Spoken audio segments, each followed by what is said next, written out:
कुछ ही देर में संकल्प पत्र जारी किया जाएगा। बीजेपी की तरफ से तमाम दिग्गज इस वक्त मंच पर मौजूद है, लेकिन इस संकल्प पत्र में क्या कुछ खास होने वाला है, विस्तार से चर्चा करने के लिए हमारे साथ दो मेहमान जुड़ गए हैं। हमारे साथ यासिर जिलानी साहब जुड़ गए हैं, बीजेपी नेता, साथ ही वरुण पुरोहित जी हमारे साथ कांग्रेस नेता जुड़ गए हैं। आप दोनों का मैं बहुत स्वागत करूंगी। सर यासिर साहब, सबसे पहले मैं आपके पास आऊंगी। आर्टिकल 370 राम मंदिर अब क्या सरप्राइज देने वाले हैं जनता को?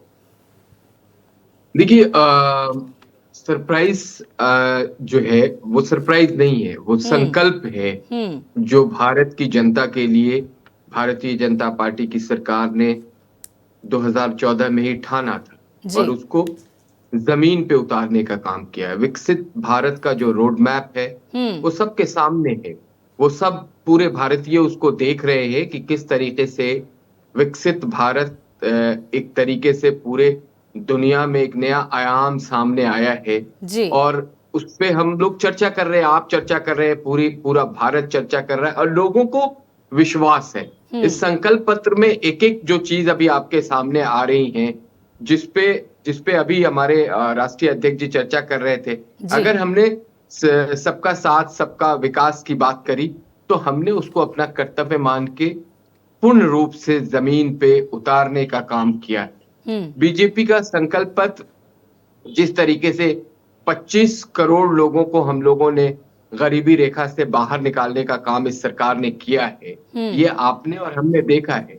आपदा के समय किस तरीके से सरकार ने लोगों को भोजन देके मदद करा है, ये भी भारत की जनता ने देखा है। तो संकल्प पत्र का मतलब ही उन तमाम लोगों के वादों से अलग है जो अपनी अपनी बातें तो अपने मैनिफेस्टो में लाते हैं लेकिन कभी भी उसको पूरा नहीं करते। और ये हमने देखा है, जिन जिन राज्यों में अलग अलग सरकारें रही हैं, उन्होंने जो अपने मैनिफेस्टो में बात करी आज तक पूरा नहीं किया। अच्छा, बिल्कुल यासिर साहब, इसका जवाब जरा हम वरुण जी से ले लेते हैं। आपने जिस बात का जिक्र किया, वरुण जी देखिए, आपने 5 न्याय 25 गारंटी का जिक्र किया है और ये कहा जा रहा है कि देखिए आज जो संकल्प पत्र बीजेपी की तरफ से जारी होगा, न्याय का जवाब ज्ञान से होगा, यानी कि गरीब, युवा, अन्नदाता और नारी। और साथ ही यासिर साहब की बातों का भी आप क्या जवाब देंगे? वो कह रहे हैं कि आपने वादे तो बहुत किए लेकिन पूरे नहीं किए, लेकिन हम वादे जो कर रहे हैं वो पूरा कर रहे हैं।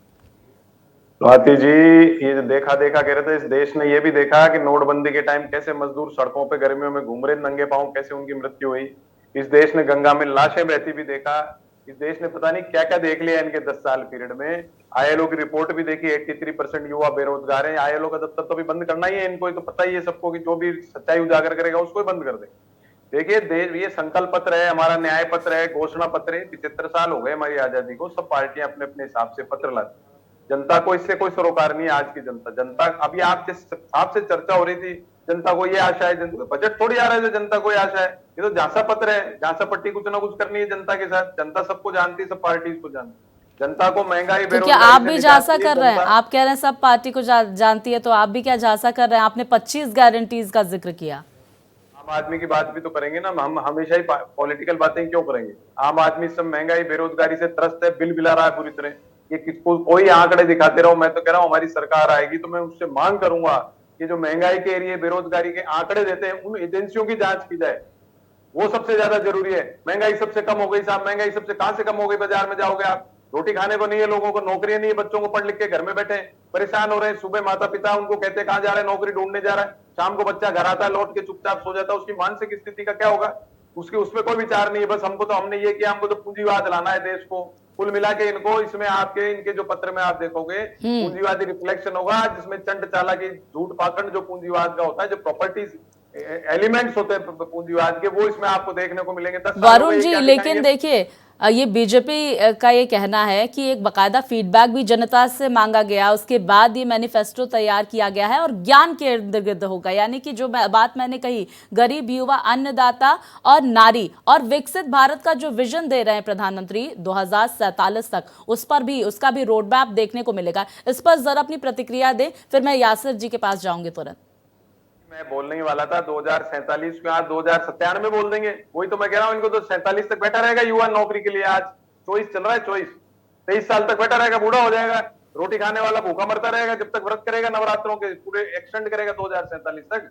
मैं आपको फिर कह रहा हूँ, इनका जो संकल्प पत्र कुछ नहीं है, झांसा पत्र है। और 10 साल से क्या कर रहे थे, और जो फीडबैक की आप बात कह रहे हो, पूरे देश को पता है महंगाई बेरोजगारी, उस पर क्यों नहीं ध्यान दिया 10 साल तक? उस पर नहीं देंगे, कभी लड़ाएंगे, कभी मीट मांस मच्छी की बात करें। खुद के इनके मंत्री, इनके जो नेता है, वो मीट शॉप के ब्रांड एम्बेसडर बन जाते हैं। प्रधानमंत्री जो उल्टी बात है, यासिर साहब जवाब दें।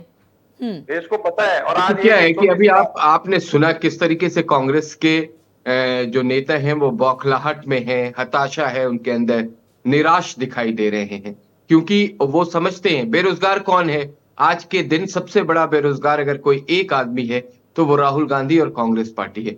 उनकी माता जी लगातार अपने बच्चे से कहती हैं कि जाओ मैदान के अंदर, खुले हुए मैदान में हम तुम्हें बार बार चांस देंगे, बार बार तुम्हें लॉन्च करने की कोशिश करती हैं उनकी माता जी। वो लॉन्च नहीं हो सर पाते देश में क्योंकि सबके पास उनके पास, रोजगार है देखिए क्या? ये जो मैं उन्हीं के जवाब दे रहा हूं, आपको सुनना पड़ेगा क्योंकि हम्म। उन्होंने जो बात कही है उनका उनका जवाब ले लीजिए आप। हम्म। क्योंकि उन्होंने सारी बात कांग्रेस पार्टी, कांग्रेस के राजकुमार जो युवराज हैं राहुल गांधी, उनके लिए कहा है। ना उनको कोई सुनता है, ना उनकी झूठ पे कोई विश्वास करता है। पिछले 70 साल में 57 साल उन्हीं की सरकार रही। उनके दादाजी, उनकी दादी जी, उनके पिताजी प्रधानमंत्री रहे, भारत की गरीबी नहीं हटा पाए।